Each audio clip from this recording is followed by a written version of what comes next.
forjada no fogo, a alma inquebrantável de Madre Rita, amada de Jesus. Hoje eu quero convidar você a olhar para uma vida que não nasceu pronta, mas foi forjada no fogo, forjada nas dificuldades, forjada no silêncio de Deus e na fidelidade a Ele. Quando lemos os escritos do Padre Luiz Barreiros sobre Madre Rita, amada de Jesus, não estamos diante da história de uma fundadora religiosa. Estamos diante do retrato de uma alma moldada pela adversidade e sustentada pela graça. O cenário em que ela respondeu ao chamado de Deus era tudo menos favorável. Finais do século XIX em Portugal, perseguições às ordens religiosas, leis hostis, influência maçônica, divisões no clero, um povo espiritualmente abandonado. Era, como se dizia, tempo de trevas. E é justamente nas trevas que Deus acende estrelas. E Madre Rita não esperou o momento ideal, não aguardou estabilidade política, não exigiu garantias humanas, ela respondeu porque Deus chamava. E isso já nos ensina algo profundo. A santidade não depende das circunstâncias, depende da fidelidade. Existe algo de profundamente comovente na sua autobiografia.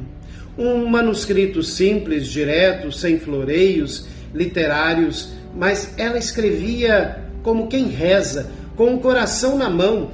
Não há ali estratégias de imagem, há transparência. Desde pequena já deixava entrever o que seria sua vocação. Esbandalhava as paredes para fazer casas e colocava rosas dizendo que eram freiras.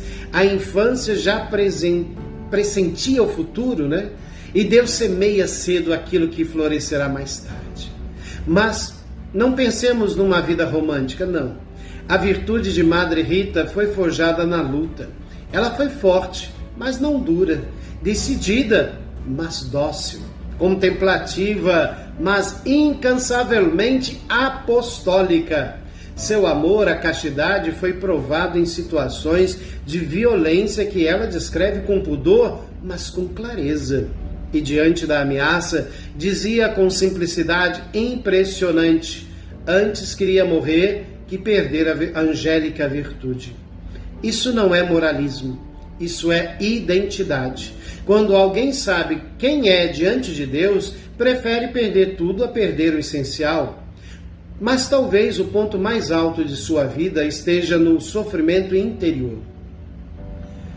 Deposta do cargo de superiora, doente, abandonada durante 4 meses em uma cama, sem cuidados, quase sem alimento, humanamente humilhada, e o que ela diz? O que ela diz a si mesma? Rita, tu morreste, portanto os mortos já não têm boca para falar, nem olhos para ver, nem ouvidos para ouvir. Isso é mística, isso é crucificação interior, isso é o ego que se cala para que Deus permaneça. Na perspectiva espiritual e também psicológica, aqui vemos algo profundo. Quando o eu deixa de lutar para se defender, nasce uma liberdade interior imensa. Ela não precisava mais provar nada. Já estava escondida em Deus, e Deus não a abandonou. Em meio à provação, ouviu interiormente: sossega, minha filha, que sou o teu esposo. Daqui por 3 dias darei a conhecer a verdade. O desfecho foi surpreendente. Uma febre que dispersou a comunidade, uma reviravolta que restaurou sua dignidade. Há algo de bíblico nisso. Quando tudo parece perdido, o alto intervém.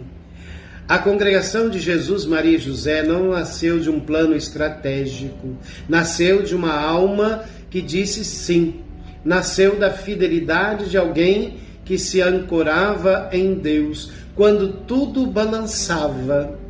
Falta de recursos, perseguições civis, incompreensões eclesiásticas, divisões internas. Cada obstáculo foi para ela ocasião de aprofundar a confiança. E aqui está a grande mensagem para nós hoje. Em um mundo que mede valor por resultados, Madre Rita nos lembra que fidelidade vale mais que sucesso. Em um tempo em que idolatra a visibilidade, ela nos ensina a força da vida escondida. Num contexto que foge do sofrimento a qualquer custo, ela nos mostra que sofrer com amor transforma a dor em fecundidade. Ela era profundamente eucarística e mariana. Da intimidade com Jesus, tirava força para agir. A oração não era fuga, a oração era a fonte. E talvez seja isso que mais nos toca. Ela não construiu apenas obras externas, ela se deixou construir por Deus. O barro tornou-se obra-prima. E essa obra-prima chama-se santidade. Ao descobrir que tinha a mesma idade de Madre Rita em determinado momento de sua história, o orador confessa que passou a suspirar pelo dia em que a igreja pudesse reconhecê-la plenamente entre os santos. Mas talvez o convite mais profundo não seja apenas venerá-la um dia no altar. Talvez seja imitá-la hoje na fidelidade, porque a santidade não é privilégio de um século, de um secular, nem de um conventual, é vocação universal. Madre Rita, amada de Jesus, nos lembra que a grandeza não está em não cair, mas em levantar-se. Não está em não sofrer, mas em amar no sofrimento. Não está em ver resultados imediatos, mas em semear com confiança. Que ao conhecer essa vida, também nós fiquemos a suspirar pela mesma meta, sermos santos, cada um no seu lugar, nas suas lutas, nas suas circunstâncias, com a mesma simplicidade, com a mesma confiança, com o mesmo amor, e que Deus, como fez com Rita, transforme também o nosso barro em obra-prima.